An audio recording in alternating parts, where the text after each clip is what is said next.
বাংলা এসআইয়ের প্রক্রিয়া দ্বিতীয় পর্বে জেলায় জেলায় শুনানি কেন্দ্রে অশান্তি। ফারাক্কা থেকে চাকুলিয়া, বসিরহাট থেকে বাসন্তী। শুনানি শুরু হওয়ার পর থেকেই জেলায় জেলায় অশান্তি ছড়িয়ে পড়েছে। কোথাও বিডিও অফিস ভাঙচুর, কোথাও পথ অবরোধ করে বিক্ষোভ। প্রতিদিনই অশান্তির খবর শিরোনামে উঠে আসছে। এই পরিস্থিতিতে এসআইআর শুনানি নিয়ে বড় সিদ্ধান্ত নিল নির্বাচন কমিশন। সুষ্ঠু পরিবেশ বজায় না থাকলে শুনানি হবে না, সিদ্ধান্ত নিয়ে ফেলল নির্বাচন কমিশন। সূত্রের খবর, আইন শৃঙ্খলা রক্ষার দায়িত্ব যে পুরোপুরি রাজ্য সরকারের, তা ফের একবার মনে করিয়ে দেওয়া হয়েছে। কমিশনের কড়া অবস্থান, কোথাও অশান্তি হলে বা তার জেরে শুনানি বন্ধ হয়ে গেলে তার জবাব দিতে হবে রাজ্যের শীর্ষ পুলিশ কর্তা অর্থাৎ ডিজি রাজীব কুমারকে। স্বাভাবিকভাবে এটা স্পষ্ট যে আইন শৃঙ্খলা নিয়ে কমিশন বা সিইও দপ্তর আর বিশেষ ভাবিত নয়। সূত্রের খবর, বর্তমানে যেসব ছোটখাটো ঝামেলার খবর শোনা যাচ্ছে সেগুলি জেলা স্তরেই সামাল দেওয়া সম্ভব হচ্ছে বলেই মনে করা হচ্ছে। কারণ পরিস্থিতি গুরুতর হলে সেই জেলার জেলা নির্বাচনী আধিকারিক নিশ্চয়ই বিষয়টি মুখ্য নির্বাচনী আধিকারিকের দপ্তরে জানাতেন। বাংলায় এসআইআর এর শুনানি পর্বে ভোটারদের হয়রানির শেষ নেই। সাধারণ মানুষের হয়রানি থেকে বিএলওদের ক্ষোভ বিক্ষোভ চলছেই, যা নিয়ে একাধিকবার সরব হয়েছে শাসক দল তৃণমূল।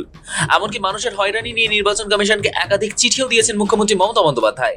এর মধ্যেই গত 14 জানুয়ারি এসআইআর পর্ব চলাকালীন ফারাক্কায় বিডিও অফিসে ভাঙচুরের ঘটনা ঘটে। পরিস্থিতি এমন জায়গায় পৌঁছে যায় যে হিয়ারিং ক্যাম্পে ভাঙচুর চালানো হয়।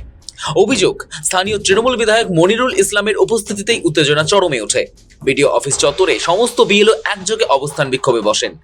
সেই রেশ কাটতে না কাটতেই 15 জানুয়ারি উত্তর দিনাজপুরের চাকুলিয়াতে এসআইআর এর সাধারণ মানুষকে শুনানিতে ডেকে হয়রানির অভিযোগে বিডিও অফিসে ভাঙচুর করে ক্ষিপ্ত জনতা। বিডিও অফিসের সামনে আগুন জ্বালিয়ে বিক্ষোভ দেখান তারা, পাশাপাশি পথ অবরোধ করেন স্থানীয়রা। বৃহস্পতিবার ঘটনাটি ঘটেছে চাকুলিয়ার কাহাটা এলাকায়। এসবের মাঝেই মঙ্গলবার উত্তর 24 পরগনা সন্দেশখালী 1 নম্বর ব্লকের বিডিও অফিসে ভাঙচুরের ঘটনায় নতুন করে উত্তেজনা ছড়ায়। অভিযোগ, একদল দুষ্কৃতী বিডিও দপ্তরে ঢুকে একাধিক গুরুত্বপূর্ণ সরকারি নথি তছনছ করে। আচমকা এই হামলার জেরে আতঙ্কিত হয়ে পড়েন অফিসের কর্মীরা। এদিকে বাসন্তীতে বিডিও অফিস চত্বরে থাকা সোনাখালীর কর্মতীর্থ শুনানি কেন্দ্রে ভাঙচুর চালান স্থানীয় বাসিন্দারা। একই সঙ্গে বাসন্তীর রাজ্য সড়ক অবরোধ করে রাস্তায় টায়ার জ্বালিয়ে বিক্ষোভ দেখান স্থানীয় বাসিন্দারা।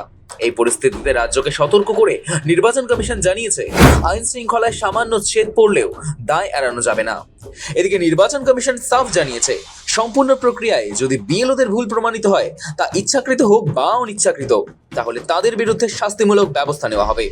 এই ধরনের ভুলকে গর্হিত অন্যায় বলেই উল্লেখ করেছে নির্বাচন কমিশন। শৌভিক চ্যানেলের রিপোর্ট, সময়, কলকাতা।